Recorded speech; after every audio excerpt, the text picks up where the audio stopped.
Now we're going to move on to our next guest for today's episode, who got some big news at the quarterback position here this week, and certainly some news that I was very happy about, being a Louisiana boy myself. We're going to bring in James Rapien of the Locked On Bengals podcast. You can follow him on Twitter at James Rapien. James, how are you, buddy?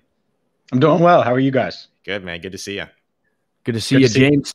I want to start things off, too, with this question, because I know the debate, and I know that you and Jake have had this discussion on the podcast multiple times. We saw in the NFL draft that they decided to reunite Joe Burrow with one of his best targets at the collegiate level in LSU, and Jamar Chase, and the offensive line has still been a question. But first off, we talk about ACL recovery. We saw the new jerseys. We saw that nice scar that Joe Burrow had. How are things progressing for him at this point of the offseason coming off of ACL? I think about as well as could be expected. I know he threw to Jamar Chase earlier this week. Speaking of that connection, that's the first time that the two have linked up since 2019 in LSU versus Clemson, right? So I think he was probably pretty excited to do that.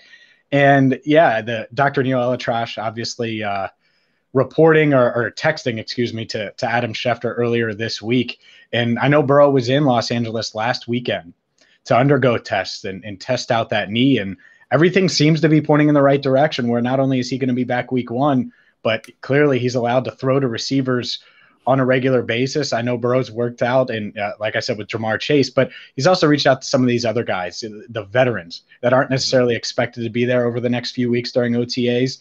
And I think he's trying to make sure that they're there, because he didn't get to throw to these guys in person last year because of COVID, and he's not letting the ACL recovery get in the way. So I don't know how much we'll see media-wise from Burrow during OTAs, but I do think he's going to be working with these guys behind the scenes. Look, I'm very excited to see Joe Burrow here in 2021. It was such a pleasure to get to watch him while he was available in 2020. Of course, unfortunately, going down with that injury. And I know a lot of folks look at the Jamar Chase selection in the draft, and I imagine that the fan base is kind of split there, just like most of national media is split in terms of going Jamar Chase, going with the wide receiver as opposed to the offensive lineman. What do you have to say to folks that are concerned that the Bengals didn't go after an offensive lineman in the first round? Well, it's easy to be concerned because the offensive line's been an issue for the past 5 years. So I get it. And I'm not going to tell people that they're wrong. Right. At the same time, the Bengals clearly had Jamar Chase ahead of Penei Sewell. I mean, I look back to that December Monday, it was Monday night in December. The Bengals and Ryan Finley beat Pittsburgh at Paul Brown Stadium. And there's a big Penei Sewell sign in the stands. So fans have had their eyes on Sewell.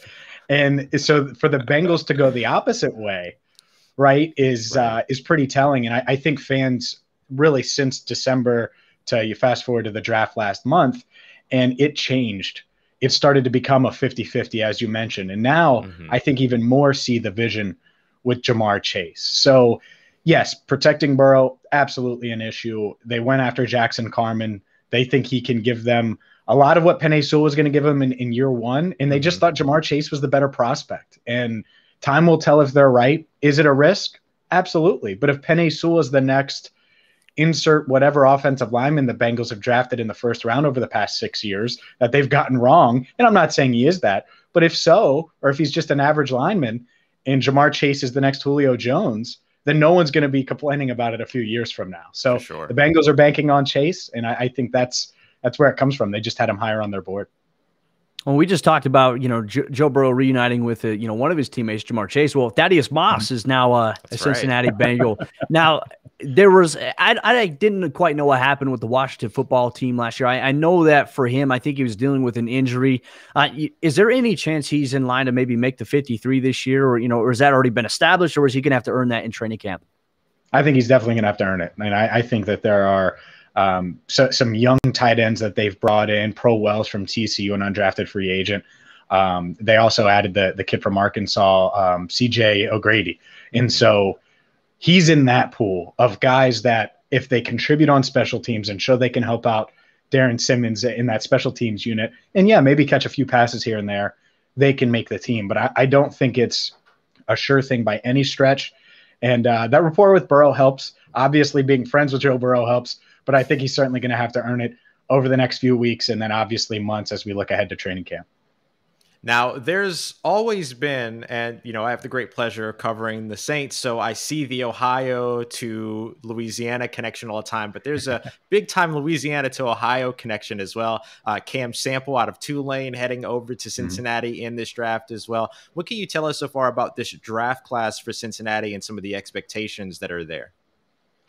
Man, I mean, they got bigger. They got bigger in the trenches. And that's the thing is, I think a lot of people see, they went for the flash with Jamar Chase and not Penei Sewell, not the tackle that's going to be there for the next decade. Well, maybe that's the case. We'll see. But 7 of their 10 draft picks were trench players, 4 defensive linemen, 3 offensive linemen.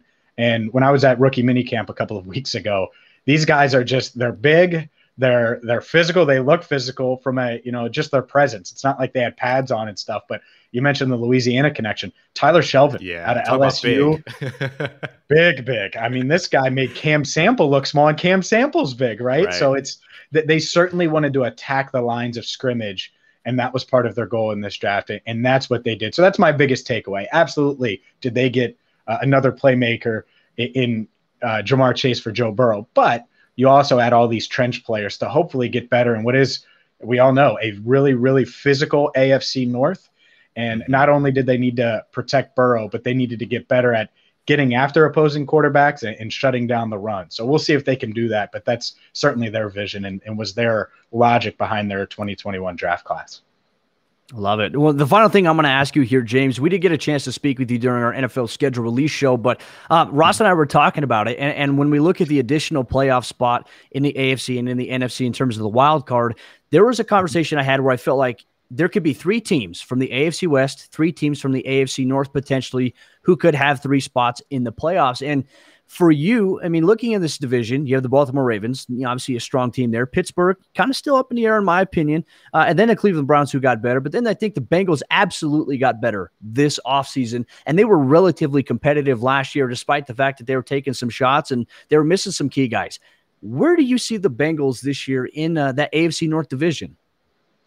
It's tough to pick them higher than 4th, given how tough the division is, right? But the path to them surprising people starts with Burrow getting the clearance that he got last week from Dr. Neil Elatrash and hopefully being 100%. So far, so good in that department. And then the schedule early on, there are some winnable games. I think Minnesota at home, that's a winnable game. Now, Mike Zimmer's a hell of a coach, and I think they're going to be better than they were last year, but that's better than opening up with Cleveland, right? Or opening up with a Baltimore, a team that's ran all over them in recent seasons. So I think the key is getting off to a good start. Can they start 4-2 or 3-3? Just get a little bit of momentum. So when they go to that mid part of their schedule where it's tough, where you're going on the road to Cleveland, you're going on the road to some of these tough places, Pittsburgh, right?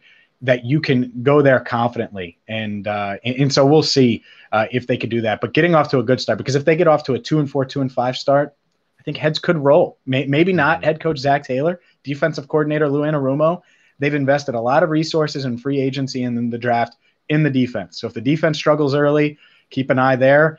And then on offense, what more could you ask for if you're Zach Taylor, this offensive-minded coach, in what is a prove-it year? You got Burrow. If he's healthy, you have Chase, you have Higgins, you have Boyd. The offensive line should be improved. And you have Joe Mixon in the backfield. So you got to go out, you got to put up points. And if they do that early, I think they can get some momentum. But it's tough because if they get off to a slow start, 6-25-1 over the past 2 years, that's tough to overcome if you start out 2-4, 2-5. Yeah, absolutely. Look, y'all, James and Jake do a phenomenal job over at Locked On Bengals every Monday through Friday covering the Cincinnati Bengals. So if you want to keep up with them, make sure that you search Locked On Bengals on your favorite podcast provider. James, appreciate you taking the time to join us today, man. Of course. Thanks for having me, guys. Take care.